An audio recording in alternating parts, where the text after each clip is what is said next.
High বন্ধুরা, তোমরা সবাই কেমন আছো? আশা করি সবাই ভালো আছো। আজকে দেখো আবিরের জন্মদিন, ওর 12 বছর পূর্ণ হলো। তো আজকে আবির বলছে, মা আমার জন্য একটু বিরিয়ানি বানাবে। তো কাউকে কিছুই বলিনি, নেমন্তন্নও করিনি, শুধু আবিরের জন্য একটু ঘরে ঘরে বিরিয়ানি করব। তাই তোমাদের দাদাভাই বাজার সাজার করে নিয়ে এসছে। এই যে আলু পেঁয়াজ সব নিয়ে এসছে, এগুলো ঝুড়িতে ঢেলে রাখছে সব।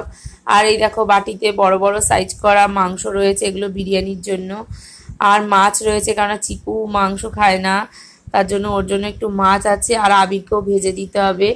আর এদিকে আদা রসুন পেঁয়াজ সবই এনেছে। এখানটায় দেখো কি কি বাজার এনেছে: হলুদ, ঘি, কেওড়া জল, গোলাপ জল, নুন, আর পায়েস করবো একটু দুধ এনেছে পায়েসের জন্য।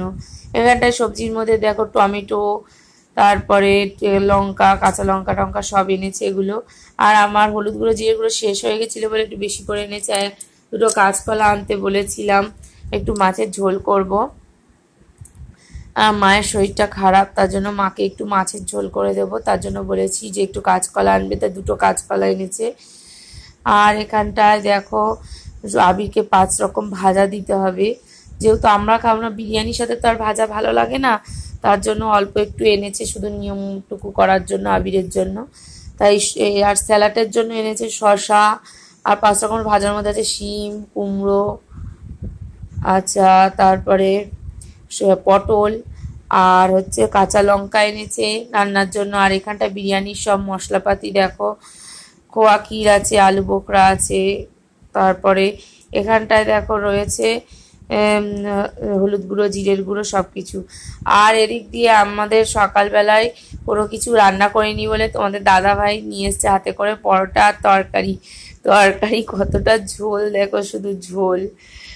আর দেখো আমি বলছি যে শুধু কি ঝোলই দিয়েছে। আর এই দেখো তারপরে পরোটাটা বেড়ে নিচ্ছি আমাদের 3জনের জন্য, আমি আবির তোমাদের দাদাভাই খাবো। তো এই দেখো আমি এক থালায় তরকারি একটায় পরোটা বেড়ে নিয়েছি, যার যার থালায় তারটা তুলে দেবো, কিন্তু তার আগে আলাদা করে নিচ্ছি, নাহলে পুরো তরকারিতে পরোটাটা ভিজে যাবে, তার জন্য। তো আমি আমারটা খেতে নিয়ে নিয়েছি। দেখো আমার পাতে পড়েছে একটা বড় তেজপাতা। তা বলছি আমার পাতেই পড়তে হলো তেজপাতাটা। তো দাদা বলছে, খাও তুমি তেজপাতাটা খাও। এবারে দেখো পরোটাটা ছিঁড়তে পারছি না, এত শক্ত ছিল পরোটাটা, এত শক্ত বলার কথা না। আমি কত বড় একটা হা করে খেয়ে নিলাম। সকালবেলা উঠে এত কাজ ছিল যে একটু নিজে মানে রেডি হয়ে নেবো, সেটাও ওর সময় ছিল না। আর তোমাদের দাদাভাই দেখো পরোটা হাত দিয়ে ছিঁড়তে পারছে না বলে পুরো পরোটাটা দাঁত দিয়ে ছেঁড়ার চেষ্টা করছে।